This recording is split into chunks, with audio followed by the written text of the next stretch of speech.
Too rigid. They've been hopeless in the system. They've been absolutely hopeless. Too inflexible. You know, he's playing 3-5-2, it isn't working.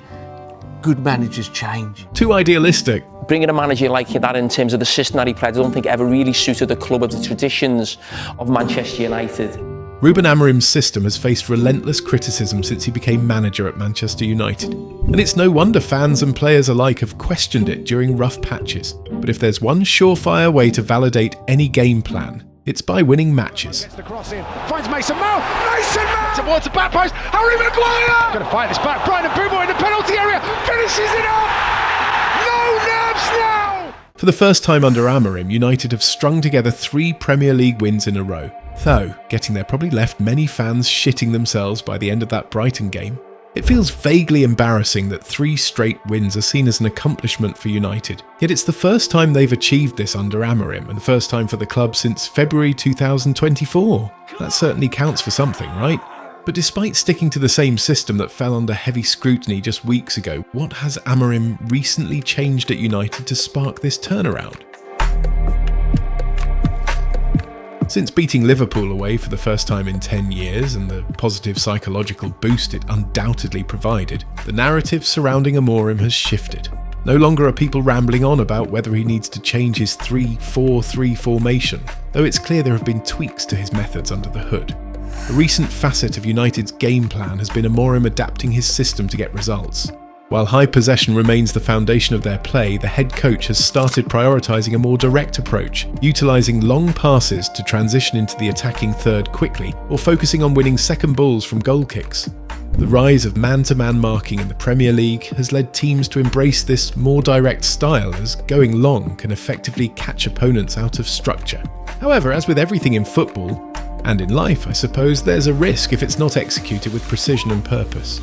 Playing long balls to bypass the opposing press without creating isolated situations for your forwards, or failing to combine effectively to attack space and prepare for second balls, can leave you vulnerable by handing your opponent free possession and exposing you in transition. It's like trying to lose weight but not tracking your calories and eating like crap. There are no shortcuts. But for a team that struggled with build-up play last season slower than my Grand's leisurely stroll, United are now playing faster, more direct football, a style we've come to expect across the Premier League. This evolution has been significantly aided by Amorim's back 3 who, having typically struggled to step up into midfield to join the press, are now displaying greater aggression and effectively tracking their opponents through multiple phases of play. Against Brighton, Luke Shaw, how is he still at United after all these injuries, exemplified this with perfect timing, stealing the ball from Georginio Rutter and initiating the move that led to Casemiro's goal. Meanwhile, Matthijs de Ligt's risky man-to-man marking of Danny Welbeck, which sometimes dragged him high up into Brighton's half, proved to be a gamble that paid off.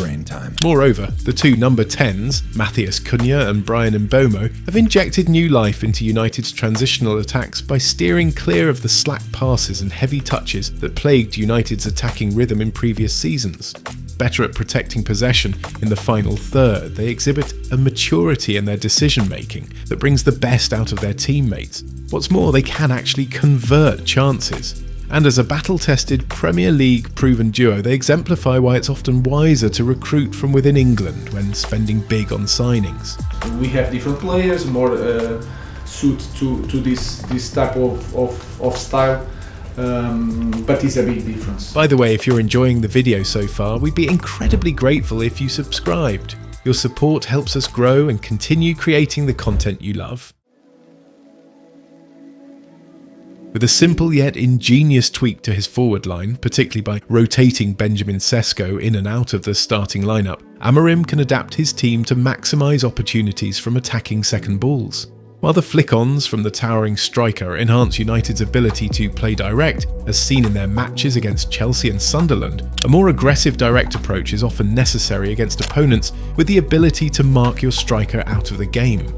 And just as he did in United's 2-1 victory over Manchester City 11 months ago, Amorim continues to show that he isn't afraid to make big personnel calls, most recently when he dropped Sesko and Lenny Yoro against Liverpool, in favour of deploying Cunha as a false 9 and leveraging Maguire's experience. Especially in the bad moments, you have to go with your guts, and I always go by that, no matter what. I think it's the most important thing in the manager, right or wrong sometimes, but that is, for me, it's the key point of being a manager. This more aggressive approach typically begins with long balls from Senne Lammens in goal, who recorded 45 against Liverpool and 34 against Brighton, the former being the most by a Premier League goalkeeper in a single match since the start of last season. However, rather than relying on these long balls being successful, the approach counts on opposing centre-backs heading the balls back into midfield and allowing United's attackers to work from there.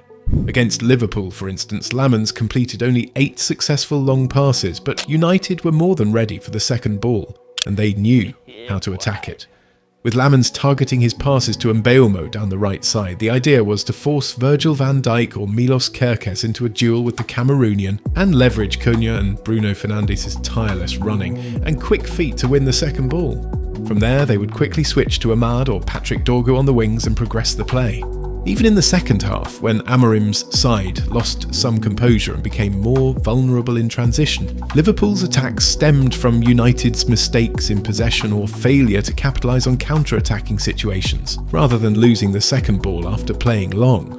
The forward line's chemistry is still in its early stages, but like after a few dates with that girl, an understanding is beginning to form, and their collective qualities should enable Amorim's project to evolve further.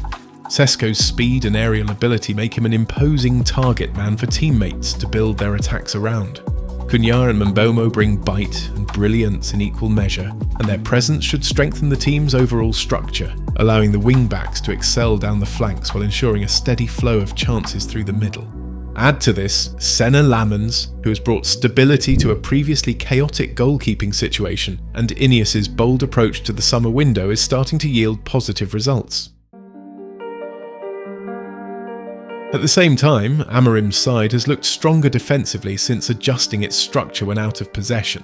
When defending in their own half, United shifts into a 5-4-1 formation, with the number 10s dropping back to better shield the midfield double pivot, one that has been far too open to penetration in the past few seasons. This adjustment appears to have provided Amorim with a temporary workaround for finding the right balance in midfield. With Fernandes not fitting the mould of a box-to-box midfielder, but showing improvements as one of the players in the double pivot, Amorim still faces the dilemma of identifying the best partner to complement him. To make matters worse, the lack of any midfield reinforcements this summer had raised serious concerns about how this misstep could jeopardise the progress United made during pre-season and in other areas of the transfer market. While this challenge could still pose problems down the line, for now Casemiro has risen to the occasion, and United undeniably look better with the Brazilian on the pitch. This was particularly evident after he was substituted for Kobbie Mainoo in the 70th minute against Brighton, when United suddenly appeared more vulnerable through the centre. Despite being 33 and lacking the pace and intensity he once had, along with occasional lapses like his sending off against Chelsea, his experience and game management have proven crucial compared to midfield alternatives like Mainoo and Ugarte, who provide mobility but fall short in the defensive and passing qualities that Amorim seeks in his midfielders. There is still a long way to go for United this season to demonstrate signs of sustained success, but incremental improvements have been evident since the start of the campaign. Building on their win at Anfield, the team is starting to look promising and has gained positive momentum for the first time in a long while the public support for Amorim from Sir Jim Ratcliffe has certainly helped ease external pressure. With these factors in play, the good days Amorim spoke of at the end of last season appear to be well and truly on the horizon. I want to tell you, the good days are coming. If you enjoyed this video, like and subscribe for more content like this. Also, don't forget to hit the notifications bell so you never miss a beat. And with that, we'll see you in the next video.